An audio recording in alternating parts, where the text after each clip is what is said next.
The preserved Great Central Railway is one of the most unique heritage lines in the UK.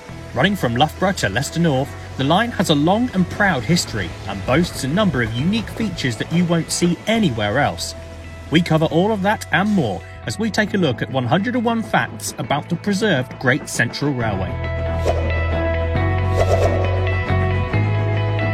This heritage route runs on part of the original Great Central Railway main line. It was opened as far back as 1897. The preserved Great Central Railway line was formally reopened on the 23rd of March 1974. It is the only double-track mainline heritage railway in the world. 5.25 miles of the route has this double track, allowing for the incredible sight of trains passing each other in motion in a heritage setting. The total running length of the line is 8.25 miles. Another unique feature of this heritage line is that it even has its own branch line, the only preserved railway in the UK to have such a link. We'll have more on this later in the video. It is one of two halves of surviving heritage routes of the old GCR. The other half is the Great Central Railway Nottingham. Its primary base is at Ruddington. A reunification project is currently well underway, and we'll cover this too later in the video. Much of this stretch of line was built to serve the original GCR's London extension, where trains would travel into London Marylebone Station. It was the last Victorian mainline railway to reach London in the late 1800s. The railway is home to a large steam and diesel fleet of over 30 locomotives, one of the most impressive rosters of any preserved railway. The most famous locomotive currently stabled at the GCR is number 70013 Oliver Cromwell, on loan from the National Railway Museum. Oliver Cromwell, seen here in action on the North Norfolk Railway, is undergoing an overhaul at Loughborough after the expiration of its latest boiler ticket. The previous one ran out on New Year's Day 2019. Work on the overhaul is well underway, and the National Railway Museum has extended its loan of the locomotive into December 2021, with a further extension to take place subject to the completion of the overhaul. More British Railway standard classes have formed the backbone of the modern GCR's motive power, including the 9F class number 92214, which carries the name Leicester City. Other locomotives from the standard fleet include a BR Standard 5, number 73156, plus two standard Class 2 types, numbers 78018 and 78019, the latter of which is currently being overhauled. Similar to the BR Standard classes are their London, Midland and Scottish Railway predecessors. First, an LMS Standard Class 2 survives here in number 46521. There are two LMS Black 5s and two LMS 8Fs in the fleet. Black 5s are the currently operational 45305 and the currently unoperational 45491. The 8Fs consist of 48305, currently operational, and 48624, which has been withdrawn for overhaul, though we can see it in action here with archive footage. Most of the locomotives that served the original Great Central Railway have long since been scrapped, though the railway does feature one example, an 8K Class 280 number 63601, appearing courtesy of the National Railway Museum and currently undergoing an overhaul. Though not actually a member of its fleet, a special mention should be given to another original GCR example, a large director class GCR number 506 Butler Henderson, which is also part of the National Collection. The locomotive visited the preserved GCR for an extended period in the 1980s through to the early 1990s, a crucial period in the company's growth as a heritage tourist attraction. Today, it's on static display at the NRM in York. Other members of the GCR steam fleet include a Great Western Hall class 6990 Witherslack Hall to be exact, a Southern King Arthur class 777 Samuel, plus Ginty and J94 tank engines, number 47406 and 68067 respectively. Excitingly, a new project is currently well underway to complete a Victorian 440 locomotive. This is taking place at the GCRN's workshops at Ruddington and could run over both of the heritage lines once they are reconnected. The diesel fleet is just as varied, with Class 20s, 25s, 31s, 45s, 47s and 50s all forming an impressive motive power lineup. The variety of coaches is also well maintained, including the Pullman dining set, a travelling post office set, plus the usual rake of Mark I coaches. The GCR also has a strong collection of freight vehicles, often forming some of the largest demonstration goods trains on any preserved line in the UK. One particular goods set that always pleases the eye is the Windcutter set, which consists of several mineral wagons and was part of a successful Steam Railway magazine appeal. The railway runs a variety of dining services, with a number of these planned for 2021 subject to government guidance. These range from a buffet griddle car during regular services, plus full Pullman-style dining services. As with many heritage lines, driver experience days can also be purchased. Naturally, these are extremely popular, especially with a double-track main line to play with. A number of rail operators also work with the GCR to provide rail industry testing and training. Their clients have previously included the likes of Network Rail and Brush Traction. There are 4 stations on the line between Loughborough and Leicester North, each with a different look and feel. Loughborough Central is the line's main headquarters, including the company's main administration offices and the shed for the locomotives. The station itself is restored to British Railways' 1950s condition. Cornham Woodhouse Station is based on the 1940s, during and after the Second World War. Down the line, the station at Rothley is based on the Edwardian era. Finally, the line terminates at Leicester North, which has a BR 1960s look. In 1923, the GCR, along with several other companies, were amalgamated to create the London and North Eastern Railway. It was then nationalised as part of British Railways, where it would fall foul of the infamous Beeching Acts. It was closed along with most of the original GCR network on the 17th of March 1969. During this time, local groups who opposed the closure of the route formed the MLPG, the Mainline Preservation Group. By 1970, the MLPG earned the lease of the station and facilities at Loughborough Central, earning the rest of the yard complex by 1972. After securing more trackbed towards Cornham Woodhouse, the new GCR opened on the 23rd of March 1974, 5 years after closure. Despite a few false starts and some tough negotiations with British Rail, the line gradually reopened in stages, extending to Rothley and then to the new terminus at Leicester North, which was opened in 1990. The new millennium saw the reborn GCR achieve one of its long-held dreams, when the completed double-track section between Loughborough and Rothley was completed in 2000.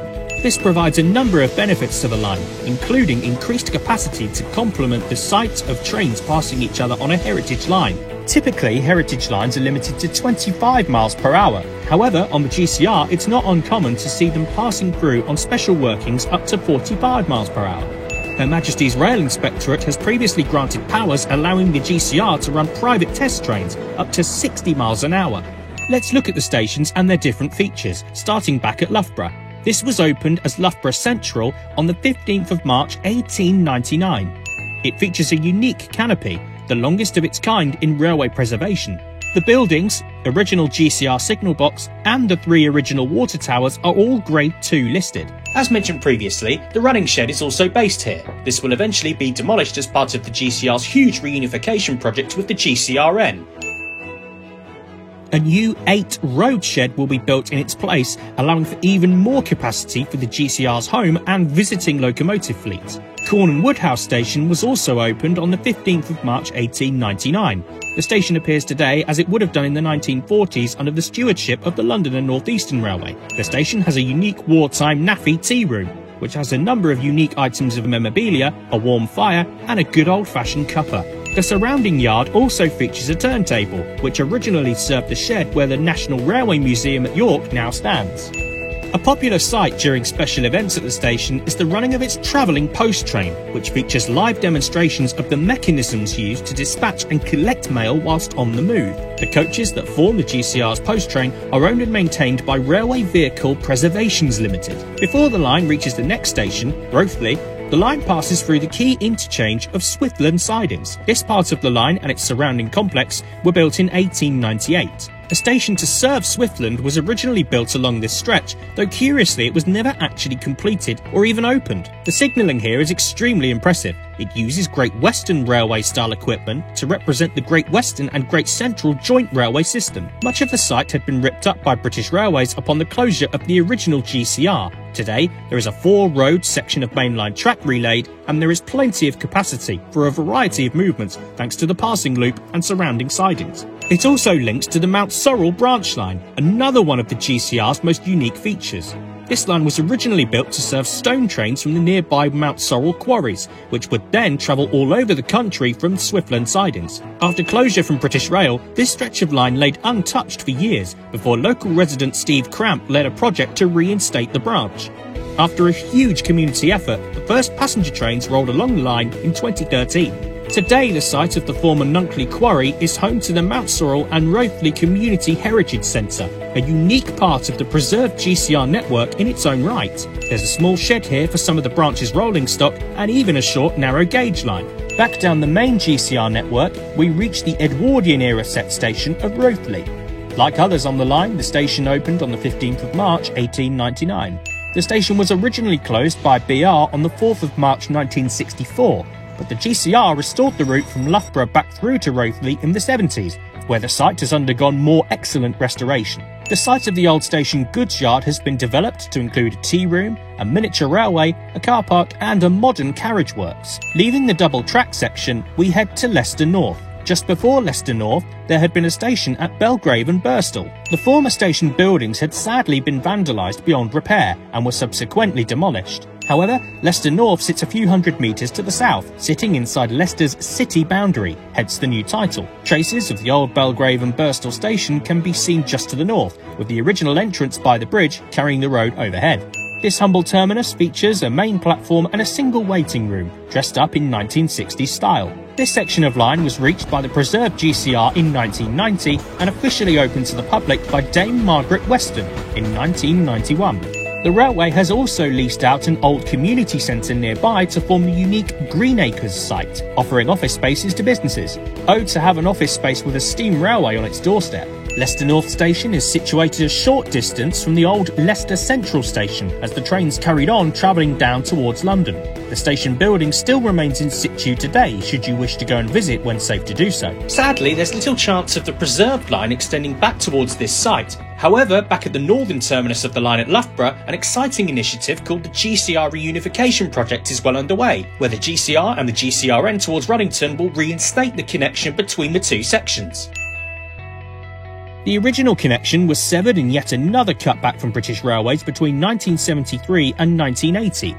However, its reinstatement will turn the preserved lines into an 18-mile heritage main line stretching right across the East Midlands. Only 500 metres actually separate the two lines, though there are a number of complex hurdles to overcome to complete the link. However, key stages have already been completed as the project gathers pace. The first major milestone was the completion of a new bridge over the Midland Main Line, one of the biggest obstacles to overcome and a landmark moment for the project. Next, the bridge carrying the original line over the Grand Union Canal received a complete overhaul. Both of these bridges are now ready to carry heritage trains. There are 5 phases still left to complete. Departing north from Loughborough and passing the newly overhauled canal bridge, a new 300-metre long embankment needs to be installed. This will then link up to a bridge over Railway Terrace Road, which forms Phase 3. Phase 4 sees the continuation of a bridge over a factory car park. With the bridge over the Midland Main Line already complete, the 6th phase sees another embankment constructed to reach the final phase. This consists of repairing an existing bridge over the A60 road. Once these 7 phases are complete, so too is the reunification of the two lines and the completion of one of the most unique projects in preservation history. Incredibly, the Loughborough to Leicester line doesn't have a current physical connection to Network Rail. However, the reunification project will rectify this, taking advantage of the GCRN's current connection to the Midland Main Line, a short distance from where the new bridge has been installed. The next target is to complete the section over the factory car park, where another £3 million is required before building can commence. More information and updates about fundraising and project development can be found at gcrailway.co.uk/unify. The railway's official YouTube channel has over 7,000 subscribers. Its official Facebook page is followed by just over 25,000 people. Its Twitter page has just over 7,000 followers, and its Instagram page has just under 7,000 followers. You can find out more information about the line at gcrailway.co.uk. Due to the global pandemic, an emergency fundraising appeal has also been launched. For more information about this, you can visit gcrailway.co.uk/emergency appeal. I hope you enjoyed this video featuring 101 facts about the preserved Great Central Railway.